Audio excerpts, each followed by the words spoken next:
Hariom, minha gente, sejam bem-vindos ao podcast Fé, Axé e Acarajé.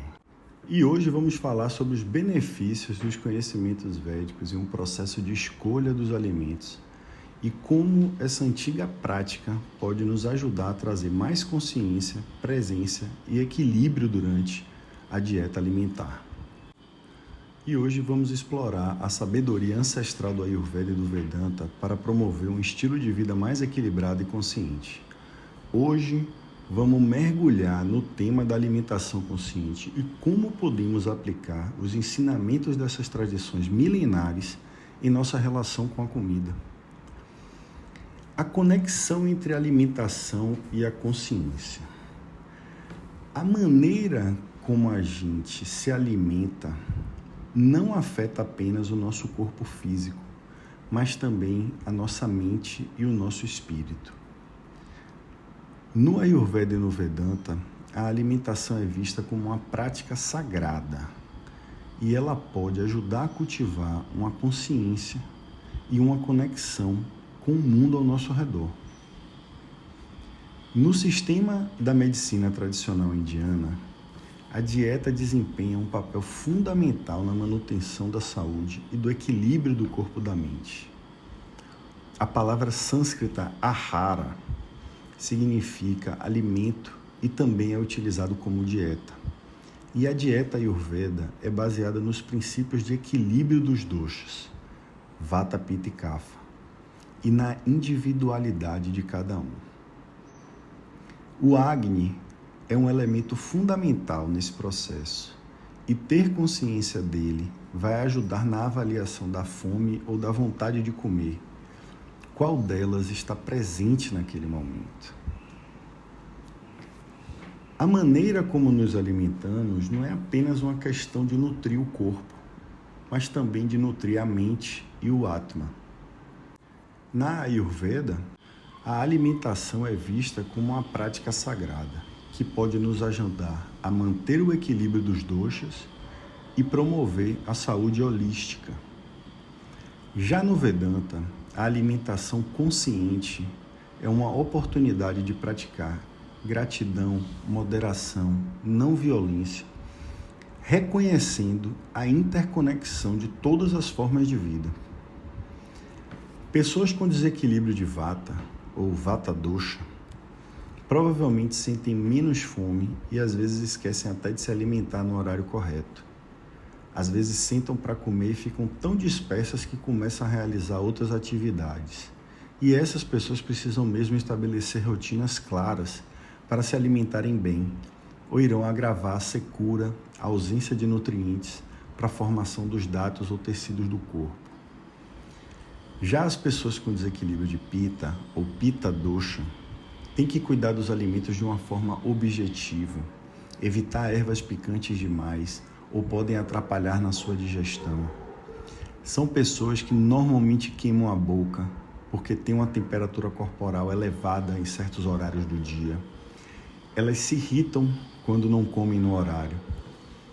Perceba aquelas pessoas que não conseguem esperar a comida ser posta na mesa ou as pessoas chegarem na mesa da refeição, que elas já estão querendo se servir, ficam questionando que horas é a comida, que hora vai sair a comida. Não tem umas pessoas assim? Pois é, ali pode ser o desequilíbrio do Pitta Dosha daquela pessoa falando mais alto. Muitas vezes elas acabam até fazendo um lanche próximo do horário da refeição principal e acabam atrapalhando um pouco a digestão e a nutrição. Eu vou falar um pouco melhor disso lá na frente. E já aqueles com desequilíbrio de Kapha Dosha são aquelas pessoas que adoram comer, porque é um momento de reunião. Comer gera um conforto na barriga, no sentimento daquela pessoa, Tá ali com pessoas ao redor é sempre muito importante, Pessoas que pensam que se a barriga está cheia, está tudo 99% resolvido. Porém, elas possuem uma digestão e uma absorção de nutrientes meio lenta. Comem muitas vezes sem sentir fome, só para não desagradar, ou porque então resolvem qualquer situação de ansiedade e tristeza com o alimento. Todos os 3 desequilíbrios físicos sofrem influência dos doshas da mente, tamas e rajas, e que devem ser levados em conta na hora de avaliar, porque a interferência dos 2 doshas da mente podem causar variações sutis na hora de definir a melhor estratégia de se alimentar, de colocar a dieta até em prática. Até na formulação da dieta é importante considerar isso, para você ter uma dieta para 2 tipos de situação, né? Vamos lá. Falar de alimentação na Ayurveda sem citar o Agni é evitar de despertar a consciência desse fogo digestivo dentro de nós.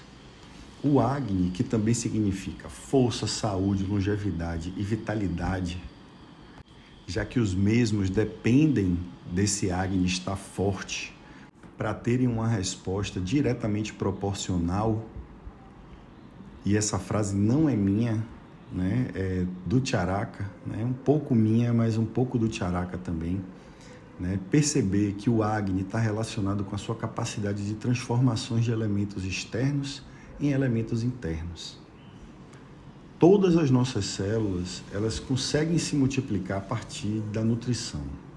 Só então a célula bem nutrida pode se multiplicar e realizar as funções adequadas para as situações adequadas, inclusive a de regeneração. Então, para ir um pouco mais a fundo, mas não entrar tanto assim, eu vou citar as 3 categorias do Agni, como elas são classificadas. Existem 13 tipos de Agni e eles estão divididos em 3 categorias: Jataragni, Bhutagni e Dhatuagni. Jataragni é o principal, é aquele responsável pela digestão dos alimentos no seu trato intestinal. Normalmente, quando a gente se refere a Agni, está falando do Jataragni, tá certo?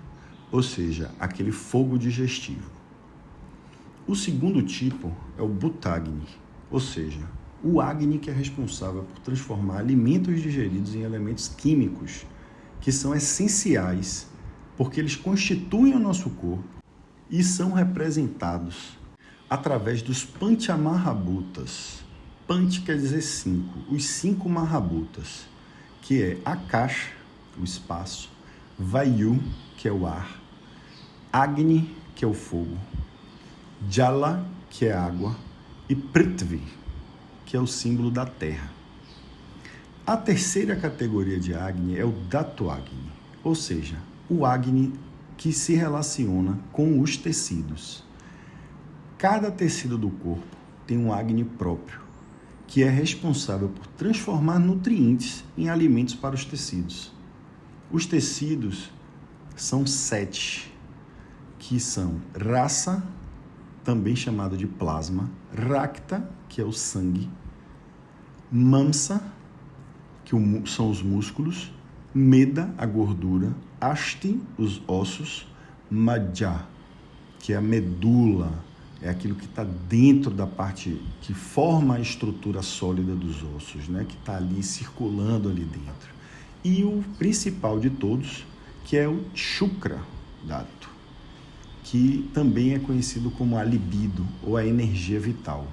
E para tornar a avaliação um pouco mais minuciosa, existem as 3 características que influenciam todos os 13 Agnis pertencentes a essas 3 categorias.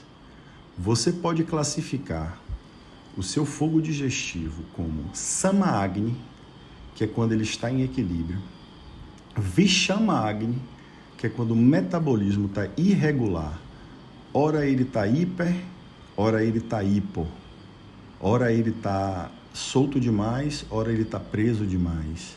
Ele não possui uma regularidade. Isso também é uma classificação. A outra classificação é o Tikshna Agni, que é o hipermetabolismo, quando ele está acelerado, processando a comida muito rápido, né, causando interferência na absorção, porque não há tempo de absorver tantos nutrientes.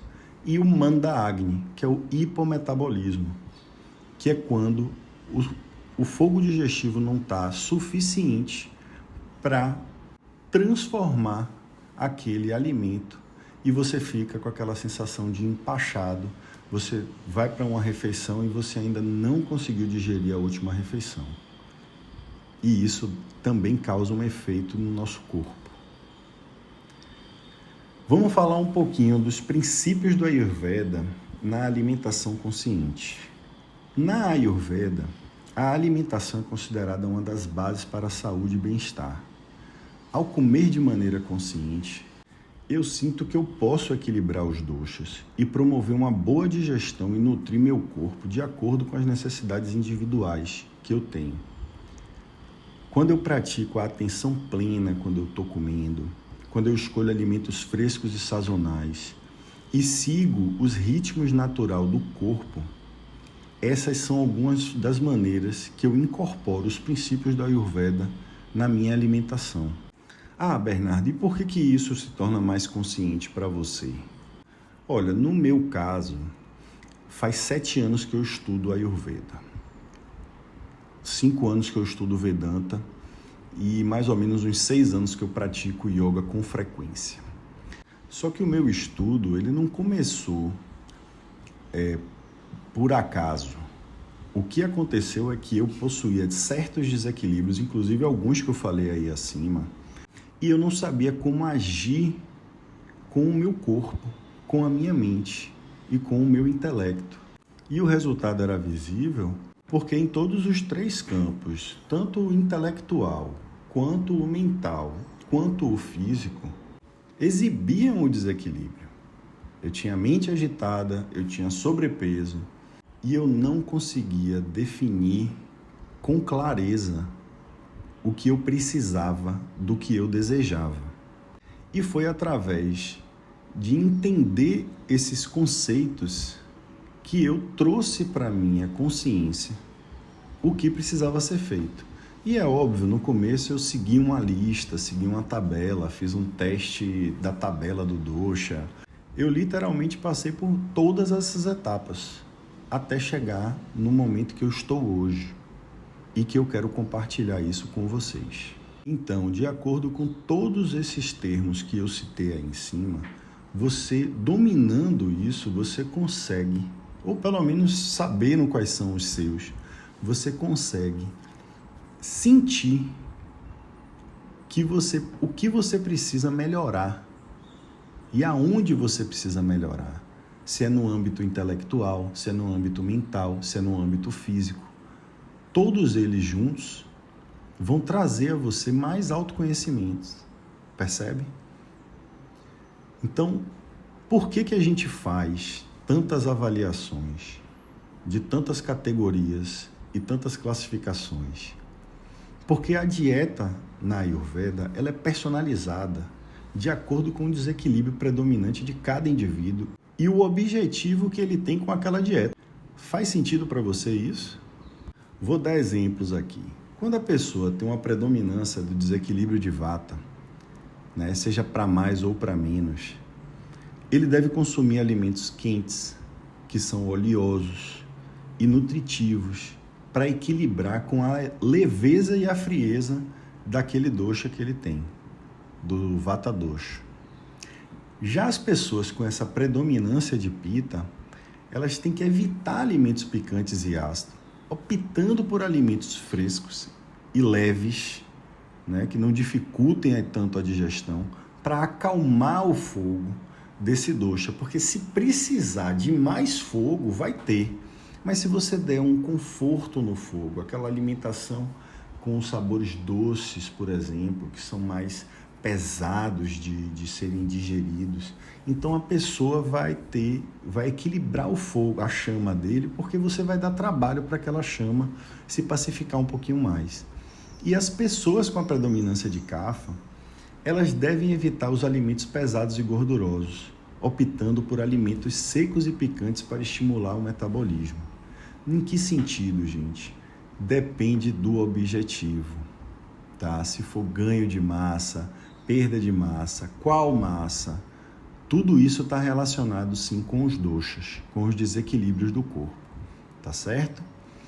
Além disso, A dieta Ayurveda enfatiza a importância de você comer alimentos frescos, locais e sazonais, e isso está nos textos, e evitar alimentos processados e industrializados, que isso tem mais a ver com a nutrição moderna, pois antigamente até o processamento era natural, você vê a fermentação natural. É incrível, né? Como a gente já sabia que aquele alimento precisava ser fermentado, gerar bactéria para poder se unir às bactérias que nós temos no intestino, para poder ajudarem a digestão no estômago, né? Então, vamos lá. A Ayurveda também recomenda que você coma de acordo com a sua fome e a sua digestão. E isso tem a ver com o Agni, que eu falei para vocês lá em cima. Mastigue bem os alimentos e evite comer em excesso. Em se tratando de benefícios dessa alimentação consciente, eu quero trazer aqui para vocês que quando você come de maneira mais consciente, você pode experimentar uma melhora na digestão, no metabolismo e no bem-estar em geral. Além do que, você cultiva uma relação mais saudável com a comida. Evita excessos e escolhe alimentos que vão verdadeiramente nutrir você em todos esses níveis. Eu vou falar um pouco dos níveis mais à frente. Se deu tempo, a prática da alimentação consciente pode se tornar uma forma de autocuidado e autocura que promove equilíbrio e harmonia na sua vida. É muito fácil para quem já acompanha a nutrição e a alimentação ayurvédica notar essas relações que eu vou falar aqui. Para quem está começando, é muito importante que você tenha serenidade e confie no profissional que você está buscando o tratamento para que você possa seguir o passo a passo que ele te dá enquanto você aprimora seus conhecimentos. Eu sinto que foi um chamado ter entrado para a medicina da Ayurveda, hoje como terapeuta. Mas para você que não tem intenção de se tornar um terapeuta, entender desses termos faz parte de um pilar que eu considero que é o conhecimento. E eu não posso deixar de falar desse conhecimento, porque foi realmente quando a transformação ocorreu na minha vida. Quando eu entendi o bem que isso trazia para mim, foi incorporando, é óbvio, né, na prática, mas à medida que eu ia avançando no conhecimento, eu acabei me tornando um fiel praticante dessa filosofia, que não é só uma medicina, viu, gente? É uma filosofia de vida, um manual para a vida, na verdade. Fala-se de tudo, mas vamos focar aqui na alimentação consciente.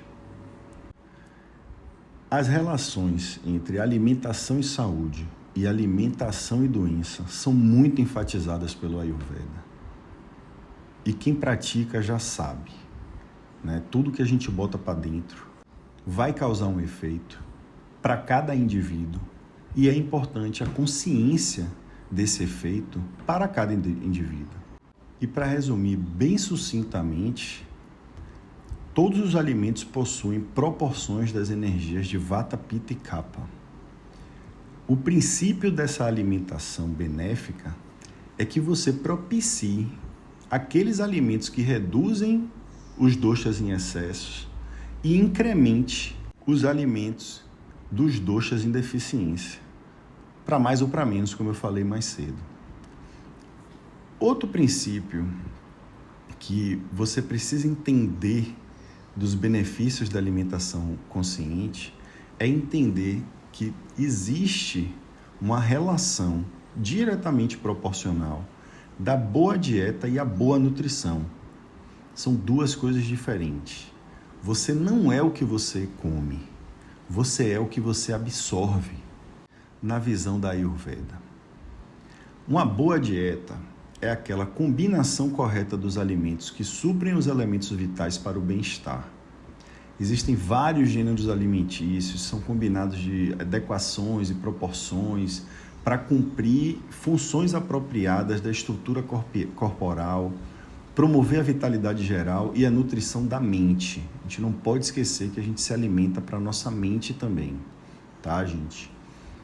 E a boa nutrição, ela depende da capacidade de digestão e a utilização apropriada dos elementos. Então, se seu corpo tiver com desregulação no movimento dele, você concorda que o alimento não vai para o lugar certo? Ou que se você tiver a presença de algumas doenças que a gente chama de AMA, né, aquilo vai estar causando um desequilíbrio na função da distribuição do alimento no seu corpo. Porque tem alguma coisa incomodando o seu corpo, trazendo a atenção do teu corpo toda para aquele ambiente. Então é muito importante entender essas diferenças. Porque a presença ou ausência das doenças estão relacionadas à qualidade do sono e o estado mental do indivíduo que afetam essa capacidade de distribuição. E não é só na Ayurveda que fala-se isso. Lembre-se do princípio do pai da nossa medicina, Hipócrates, que diz que faça do alimento o seu remédio, né? Que o alimento seja o seu remédio. E dentro dos princípios gerais, você precisa considerar que não há alimento que seja bom para todas as pessoas o tempo todo. Tudo tem que ser individualizado e de acordo com vários fatores, inclusive o que a pessoa tem disponível na região onde vive. E o Ayurveda enfatiza essa necessidade de usarmos aquilo que cresce no nosso ambiente natural. E no que eu sinto desde que eu comecei a fazer a dieta nessa direção, é que a estação do ano, ela oferece para nós o antídoto, porque a árvore que está ali, o fruto que está ali, a leguminosa daquela estação, ela sofre o mesmo que você, porém, por ela produzir o próprio nutriente, com a fotossíntese, ela consegue se equilibrar sozinha. Nós é que precisamos ingerir o objeto do alimento de fora e colocar para dentro. E ali estão as respostas. Posso aprofundar isso de outra maneira em um podcast, mas eu não vou entrar muito nesse assunto agora não, tá certo? Eu queria mesmo que vocês tivessem a consciência que para se beneficiar de todas as maneiras, se você comer aquilo que nasce próximo a você, que sofre menos interferência de transporte e tudo mais, aquilo é muito benéfico para você, tá? E que você tem um controle da qualidade daquele produto, né? Você conhece o seu vizinho que produz, ou então você bate lá na porta dele e pergunta, e aí, como é que você faz, né? Então, isso também é uma maneira de você se beneficiar, perguntar, ter curiosidade, ajudar o próximo, né? Não aqueles que estão distantes. Viver de comer produto importado, que não vem daqui, que não é da sua região. Você não está ajudando as pessoas à sua volta e você não está incentivando a produção daquele produto que é um antídoto para o que você está vivendo. De acordo, é óbvio, com a dieta que lhe for mais adequada. Para falar um pouquinho do Vedanta, gente, eu preciso trazer para vocês o seguinte. O Vedanta, ele é o estudo da consciência. Ele traz objetividade. E foi assim que o Vedanta me ajudou. Eu antigamente ficava me perguntando, mas por que eu vou comer isso? Por que eu vou comer aquilo? E olha, você quer saber de uma? Foi na Índia que eu aprendi a comer carela, que é melão de São Caetano, alguma coisa assim. É um bicho enrugado, feio, amargo, mas que é bom. E hoje aqui no Brasil eu adiciono jiló, muito jiló na minha dieta, né? Por quê? Porque o sabor amargo ele é bom para mim. Tem também o fenogrego, né? Que é muito bom na minha condição, né? E eu incentivo que vocês comam o alimento amargo na época certa, de acordo com uma dieta equilibrada, feita individual para você. Caso você tenha algum desequilíbrio, que o sabor amargo possa beneficiar o seu corpo. Faz sentido para você? Eu não falei de sabores aqui não, mas vocês sabem que quem já conhece já sabe, e aí toca a vida aí, tá certo? Quem não sabe ainda, deixa Deixa aí nos comentários aí que a gente pode estar elaborando algo mais na frente para falar disso aí.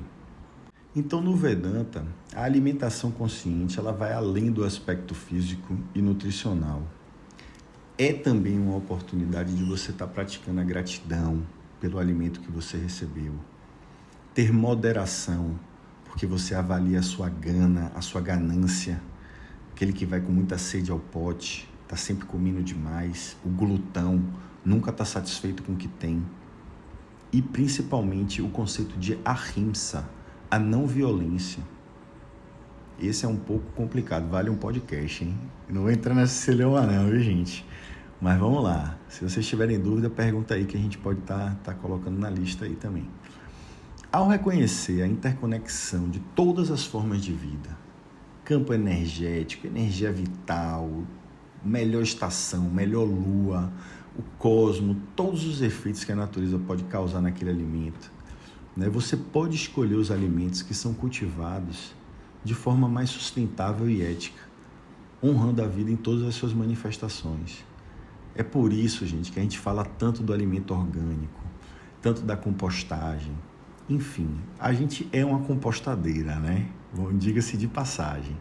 Mas por que isso não é visto de uma maneira mais natural e objetiva?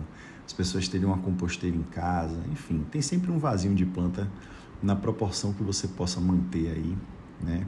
Mas seguindo aquilo que a gente traz como consciência de que a vida é um ciclo e você respeitando esse ciclo, respeitando quem faz a comida para você, no caso de você não preparar a própria comida, ou até mesmo uma recomendação que tem no Ayurveda, que eu acho que deve ter vindo do mesmo conhecimento, por isso que são Upanishads, né? São conhecimentos advindos dos Vedas, porque ambos falam a mesma coisa, a energia de quem faz a sua comida. No Ayurveda, ele fala de uma maneira mais específica. Quando você tem uma doença, você não deve preparar o alimento. E você pode estar imaginando que seja assim, é por contaminação também. Mas quem faz a comida e não está conseguindo sentir o cheiro porque está com o nariz entupido, você acha que ele vai cozinhar uma comida com mais sabor? Óbvio que não. Provavelmente vai errar na mão, não vai sentir tanto sal, porque a mucosa vai estar toda desregulada. Faz sentido para você isso? Não quero esticar muito nessa direção, não, porque ainda tem algumas coisinhas para a gente falar aqui, tá certo? Mas é um pouco sobre isso. É você ter objetividade também, né? Tem aquela pessoa que tem mais aptidão para cozinhar. Aquela pessoa deve estar fazendo uma manutenção, ampliando seus conhecimentos para poder trazer mais benefícios para a alimentação. Tá certo? Então vamos partir aqui para os Purusharthas, gente. São os objetivos fundamentais na vida. Segundo o sistema védico, existem 4 objetivos que são existenciais em todos nós, ou seja, originais da nossa alma e que não existem por imposição cultural ou condicionamento. Ficou claro? É óbvio que a expressão deles vai ser diferente de acordo com a cultura e os condicionamentos. Esse podcast aqui é um pouco sobre condicionamento, tá, gente? Não sei se vocês perceberam. Então, buscar realizar esses objetivos é a meta da nossa existência nesse mundo. E quando você não faz isso, você traz angústia para o seu intelecto, para a sua alma, para o seu Atma. E isso também pode desencadear desequilíbrios e doenças. Na verdade, é a raiz dos desequilíbrios e das doenças. Quando você está desconectado daquilo que sua alma e seu intelecto realmente precisam. Então, eu vou falar um pouquinho deles aqui, só para ilustrar. Então, os 4 objetivos da vida são Kama, Artha, Dharma e Moksha. Kama é a busca da felicidade, prazer, o desfrute. É aquele elemento mais básico da vida, porque todo mundo deseja ser feliz e não estar passando por um sofrimento. Acredita-se também que todos os seres deveriam desfrutar de uma felicidade natural nas funções orgânicas. apreciar o pequeno milagre que é você. E isso inclui satisfação e presenciar as experiências da beleza sensorial. Não é à toa que a gente se arruma para andar na rua quando a gente está feliz, né? É um objetivo da nossa vida, é uma meta, né? Principalmente quando toda essa felicidade também está relacionada a um princípio de desejo que é da mente emocional humanas. Cama também é a forma mais intensa de prazer, que é a satisfação sexual. Mas eu não vou entrar nesse assunto aqui agora não, tá certo? Se vocês quiserem que eu fale um pouquinho mais, deixa aí nos comentários. E aí temos Artha, a busca da prosperidade, também chamada de riqueza, abundância. Ela se refere ao que a gente consegue obter dos objetos exteriores e também pode ser considerada como as possessões adequadas da vida. Você vê que o princípio da proporcionalidade, do não excesso, né, está presente também nos objetivos da nossa vida. Todos nós precisamos de determinadas coisas, como vestuário, abrigo e outros objetos externos, para que a vida da gente funcione de uma maneira mais equilibrada. Esse é o objetivo exterior do princípio do ego, de Ahamkara. Então, Artha tem a ver com isso. E aí chegamos naquela palavra que é muito dita, que enlouquece todo mundo. E eu vou falar um pouquinho dela, que é o Dharma, a busca da expressão dos nossos talentos. O Dharma é uma palavra de amplo sentido dentro dessa ciência védica, tá, gente? É por isso que ela causa maior confusão.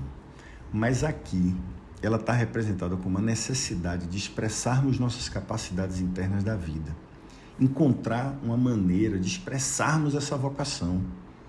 O nosso papel principal no mundo é manifestar o nosso Dharma. Dentro da sociedade, dentro da natureza. Viemos aqui para realizar o nosso Dharma. Faz sentido para você? Pois é. Dharma é quando a gente faz o que faz a gente sentir felicidade e deixa a vida fluindo, porque é o Dharma que eleva e protege a gente. O fato de você estar fazendo aquele princípio, que é um objetivo interior, que não representa nada para ninguém, mas que para você tem uma valia tremenda. Não abandone o seu Dharma. Ele é muito fundamental. E vamos para o quarto objetivo, que é o Moksha. Os 3 primeiros objetivos, eles estão dirigidos para o exterior. Mas você percebe que ao chegar no Dharma, a gente vai se aproximando de uma energia mais interior. E os 3 primeiros objetivos, eles são considerados como de natureza secundária, tá? E vem Moksha, que é a libertação. Esse é considerado o principal objetivo da vida. A libertação não é apenas a liberdade da vida, é a liberdade de total expressão na vida. Ela depende do conhecimento. Logo, Moksha pode ser igualmente chamada de conhecimento, porque só através do conhecimento inferior e superior, se é que dá para classificar, é que ganhamos a liberdade e a maestria na vida e somos capazes de ações justas e apropriadas em todos os níveis. Isto inclui o desenvolvimento da consciência, porque só somos livres quando exercitamos nossa capacidade da vontade e só exercitamos quando estamos em pleno estado de atenção de consciência. Quando estamos em devaneio, somos levados pelo condicionamento, gente, pela manada. A nossa liberdade é proporcional à nossa consciência.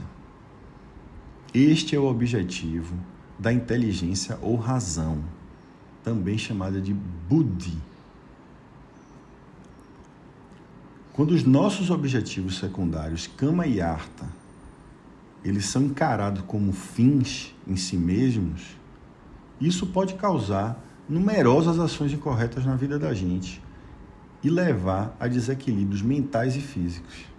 Cama, que é prazer, com o objetivo principal, já pensou?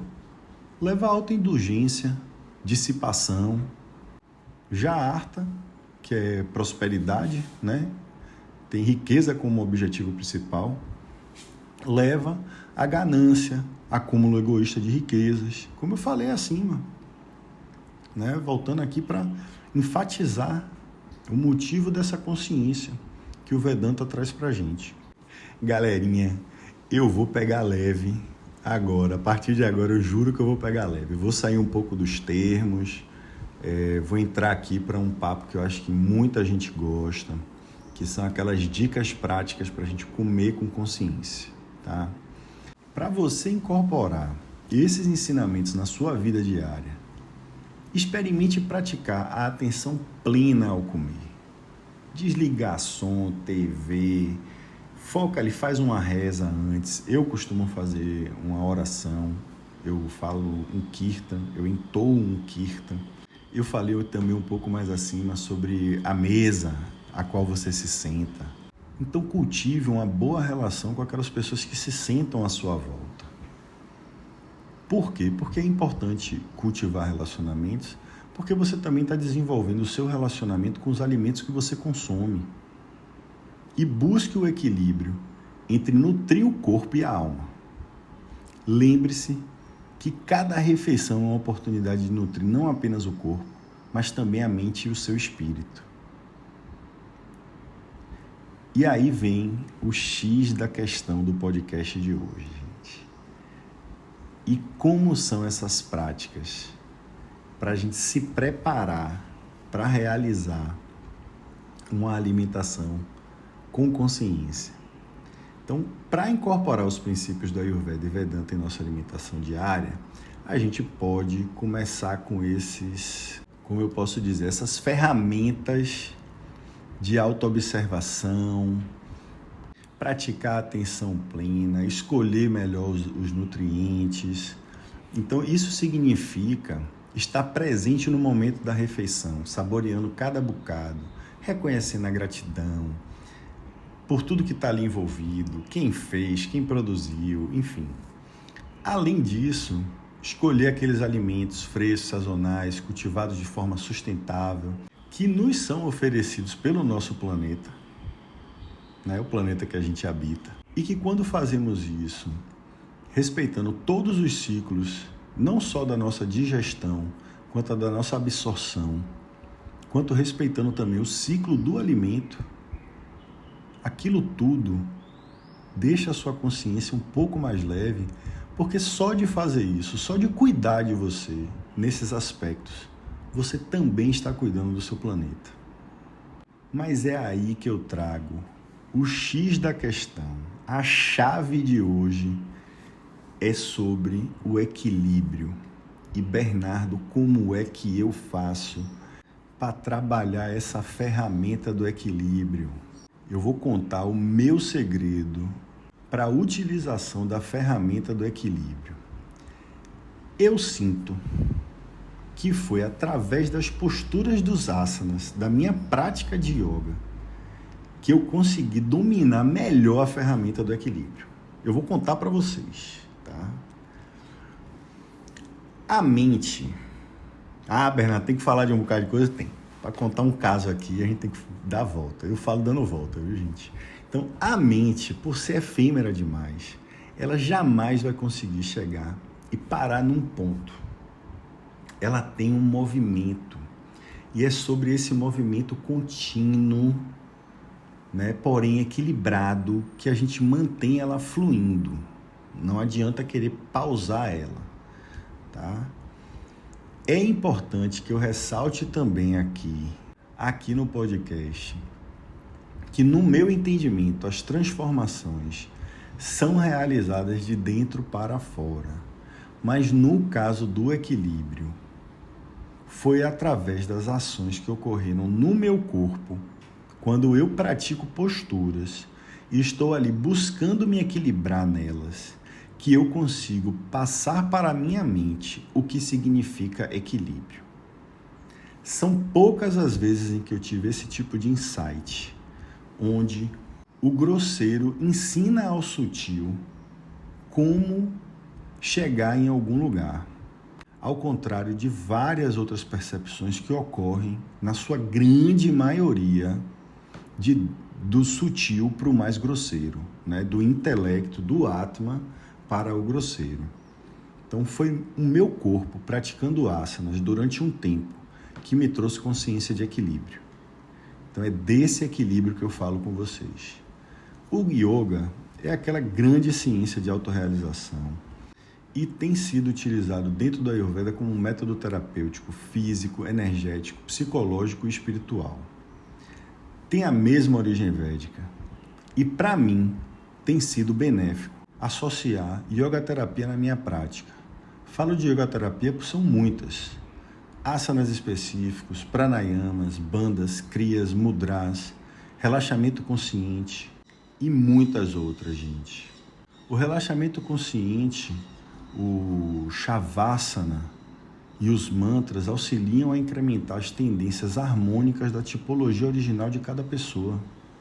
Depois de você praticar, você se entregar aquela sensação que você produziu durante toda aquela aula, a meditação per se constitui isoladamente o principal elemento do tratamento ayurvédico por 2 motivos.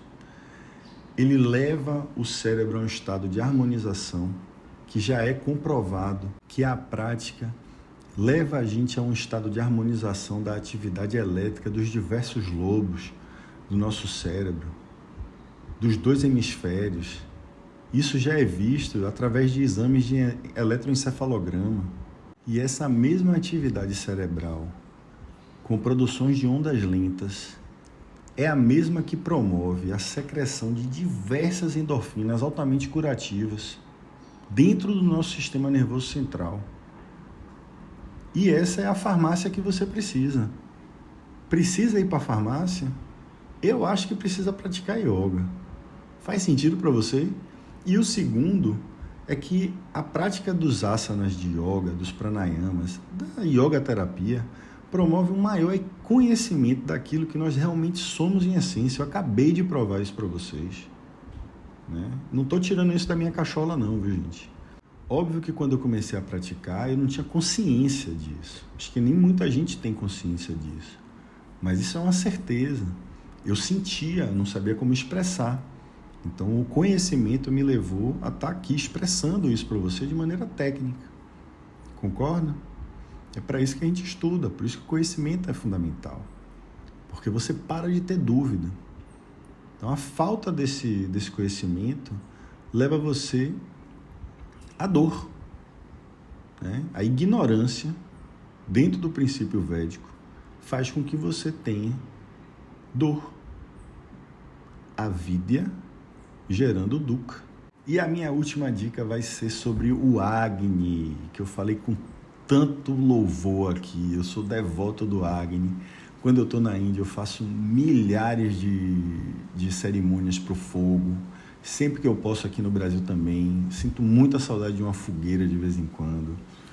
E foi muito importante para mim participar desses rituais. Eu também já fui homem do fogo numa cerimônia xamânica. Algumas vezes, na verdade, né? Mas teve a primeira vez que foi muito especial para mim, porque foi aí que eu aprendi que o fogo precisa ser feito de certa forma, é por isso que ele é uma roda, é por isso que você tem que colocar de um jeito para que fique harmônico, para que aquilo reverbere para todo mundo que vai se sentar ali à frente ao fogo, tá certo? E é esse respeito que eu quero que você tenha com o seu Agni. Então, os 5 sinais de um bom Agni. Anota aí para quem já está com papel e caneta, já viu que isso aqui é conhecimento de verdade. Você tem fome na hora certa. Você acorda com pouca fome. Você tem fome forte na hora do almoço e fome média ao final da tarde. Sente leveza 2 horas após a alimentação. E você não apresenta qualquer sintoma digestivo, arroto, flatulência, mau hálito, nada disso. Tá certo? Gente, Ao comer com consciência, a gente pode transformar não apenas nossa saúde física, mas também a nossa relação com a comida e com o mundo ao nosso redor. A dieta Ayurveda, baseada no princípio de Ahara, é uma ferramenta poderosa que pode promover saúde e bem-estar de forma holística, completa, unindo corpo e espírito. Ao compreender os princípios da Ayurveda e adaptar eles à sua rotina alimentar, é possível equilibrar os doshas, fortalecer o sistema imunológico e prevenir doenças. Experimente incorporar esses ensinamentos em sua dieta e sinta os benefícios de uma alimentação saudável e equilibrada. Que os ensinamentos do Ayurveda, do Vedanta, do Yoga inspirem você a cultivar uma alimentação mais consciente, significativa em sua vida. É o que o tabuleiro deseja para você e para sua vida. Que os ensinamentos do Ayurveda, do Vedanta, do Yoga inspirem você a trilhar um caminho de alimentação consciente, nutrindo não só o corpo, mas também a mente e o espírito. Que cada refeição seja uma oportunidade de conexão, gratidão e consciência. E não se esqueça, se você se programar, dá para parar num tabuleirinho de acarajé, com calma e compaixão, desfrutar das bênçãos oferecidas por lá também. Às vezes, ao invés de um acarajé, um abarazinho, uma cocadinha, não é? Porque afinal, minha gente, a gente também come para a alma, né? Obrigado por acompanhar esse episódio aqui do podcast Fé, Axé e Acarajé. E até o próximo. Hariom, minha gente!